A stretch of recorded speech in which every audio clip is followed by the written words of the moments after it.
Let me ask you something, and I want you to be honest with yourself. How many times have you told yourself you were going to change something? Wake up earlier. Work out consistently. Stop the habit that is draining you.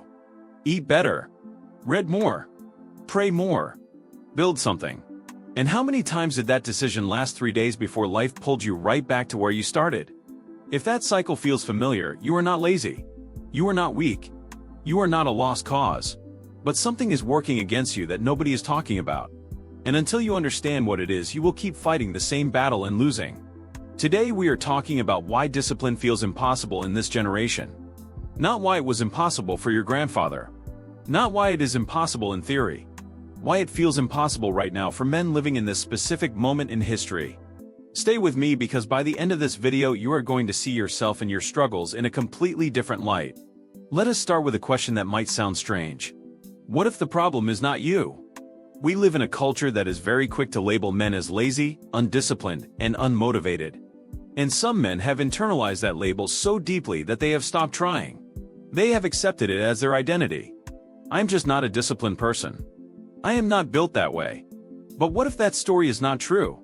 What if you are a man who is designed for discipline, for focus, for building, for creating, and you have been placed in an environment that is systematically working against every one of those instincts? Because that is exactly what is happening. Let us talk about what discipline actually is before we talk about why it is under attack. Discipline is not a personality trait. It is not something you either have or you do not. Discipline is the ability to choose a long-term reward over a short-term one. It is the ability to do the hard thing now so that the better thing can happen later. It is delayed gratification in action. And here is the key. That ability lives in a specific part of your brain called the prefrontal cortex. It is the part responsible for planning, decision-making, impulse control, and long-term thinking. It is the most human part of your brain. And it is the part that is most affected by the environment you are living in. Let us talk about that environment. The first thing working against your discipline is chronic overstimulation. Your brain was designed to operate in a world of relative quiet. A world where stimulation came in bursts, a hunt, a challenge, a threat, and was followed by rest and recovery. That rhythm of effort and rest is what the brain was built for. The world you are living in today gives your brain no rest. From the moment you wake up to the moment you fall asleep, you are bombarded with information, notifications, content, noise, and demands.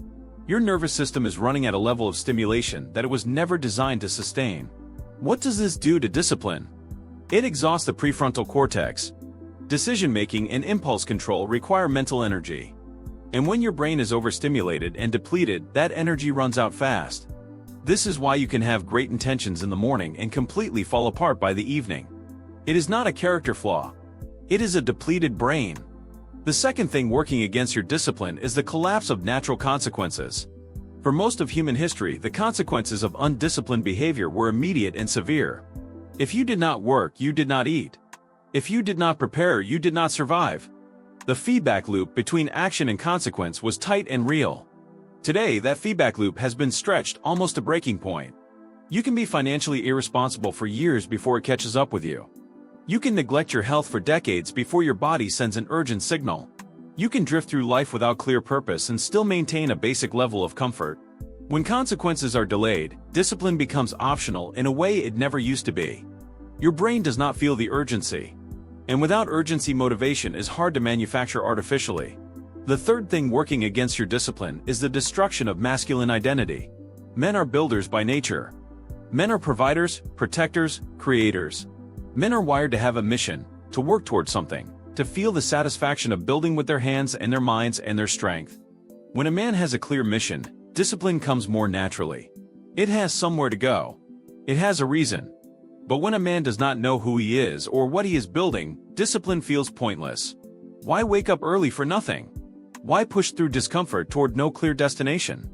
This generation of men is facing an identity crisis that is deeper than most people acknowledge. The old definitions of manhood have been dismantled without anything solid being put in their place. And men who are confused about their identity are men who cannot access their full capacity for discipline and drive.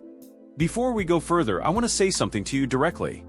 If this video is speaking to something real in your life, drop a like right now. Against your discipline is poor physical health. Discipline is not just a mental game. It is a physical one. And the physical state of most men today is working directly against their ability to stay disciplined. Sleep deprivation destroys impulse control. Men who sleep less than 6 hours a night show significantly reduced activity in the prefrontal cortex. The part of your brain responsible for discipline is literally less active when you are sleep deprived. Poor nutrition affects brain chemistry. Your brain runs on specific nutrients, and when those are missing, your mood, focus, and motivation suffer. Most men are running on processed food, caffeine, and sugar and wondering why they cannot stay consistent. Sedentary lifestyle raises cortisol, the stress hormone, which over time damages the brain regions responsible for planning and self-control. Your body was designed to move. When it does not, your brain pays the price. And then there is the specific damage caused by addiction. Pornography, alcohol, social media, gambling. These all interfere with the dopamine system in ways that make natural motivation harder to access. When your brain has been trained to expect intense artificial reward, the quieter rewards of discipline, the satisfaction of finishing a workout, completing a task, making progress toward a goal, feel flat by comparison. And so the motivation to pursue them weakens. The fifth thing working against your discipline is the absence of community and accountability. Discipline was never meant to be a solo project.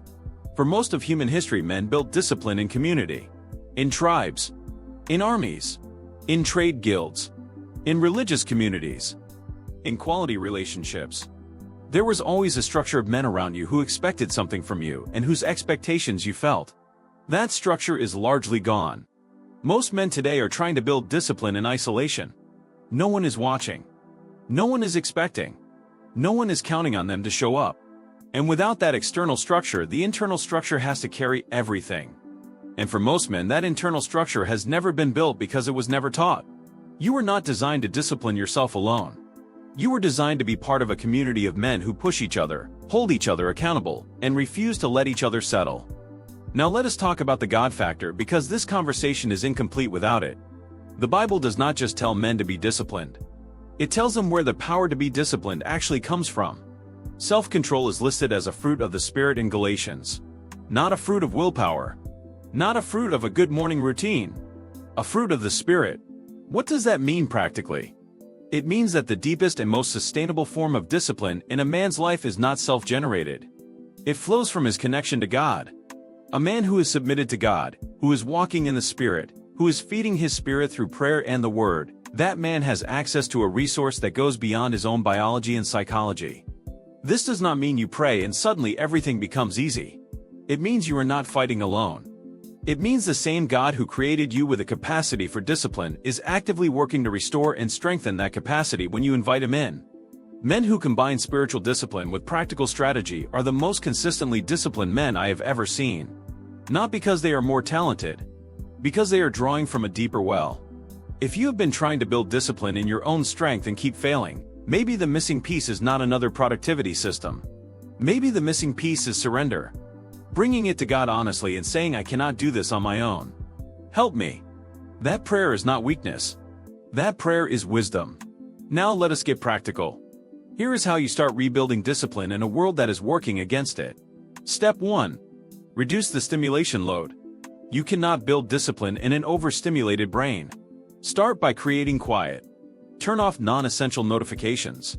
Protect the first 30 minutes of your morning from screens and noise. Give your prefrontal cortex a chance to wake up and function before you bombard it with information. A quieter environment produces a more disciplined man. Step 2. Fix your sleep first. Everything else depends on this. 7 to 8 hours of quality sleep is not a luxury. It is the foundation of every other discipline in your life. If you are sleeping 5 hours and wondering why you have no willpower, start here. Protect your sleep like it is the most important meeting of your day. Because it is. Step 3. Anchor your identity. You need to know who you are and what you are building before discipline has anywhere to go. Sit down and write out the answers to these questions. Who am I? What am I building? What does the man I want to become look like? What does he do every day? Discipline without direction is just suffering. Give it a destination. Step 4. Start smaller than you think you should. Most men fail at discipline because they try to change everything at once. They want the full transformation immediately.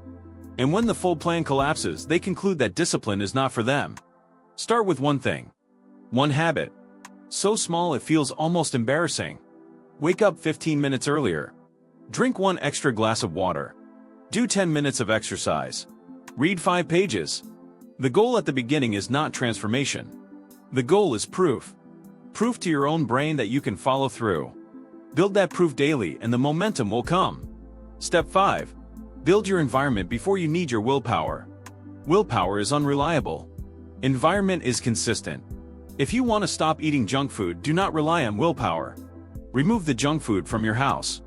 If you want to read more, put the book on your pillow. If you want to work out in the morning, put your gym clothes next to your bed. Design your environment so that the disciplined choice is the easy choice. Reduce the friction between you and your goals. Step 6. Get accountable. Tell someone what you are building. Find one man who will ask you the hard question at the end of the week. Did you do what you said you were going to do? Accountability is not about shame. It is about not being alone in the fight. The man who has to answer to someone shows up differently than the man who only has to answer to himself. Step 7. Protect your spirit. Start or restart a daily practice of prayer. Not a performance. A conversation. Bring your struggles to God honestly. Ask for help. Read something from the Word every day, even if it is just 1 verse. Feed your spirit the same way you would feed your body.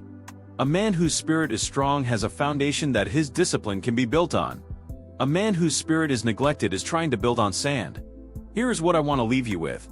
Discipline feels impossible today because you are living in a world that is specifically designed to make it feel that way. The overstimulation, the collapse consequences, the identity confusion, the physical depletion, the isolation, none of that is an accident and none of it is your fault. But your response to it is your responsibility. You are not a victim of your environment. You are a man with the capacity to understand what is working against you and to build intentionally in spite of it. That is what men have always done. They have looked at the conditions they were given and built anyway. The disciplined man is not the man who finds it easy. The disciplined man is the man who understands why it is hard and shows up anyway. Day after day. Imperfectly. Getting back up every time he falls. Building something real with whatever he has. That man is in you. He has always been in you. Drop a like on this video before you leave. Share it with a man who needs to hear this. You never know whose breakthrough you are carrying in your hands right now. This is Overcomers Lounge, where men come to heal, grow, and overcome. Subscribe and keep winning.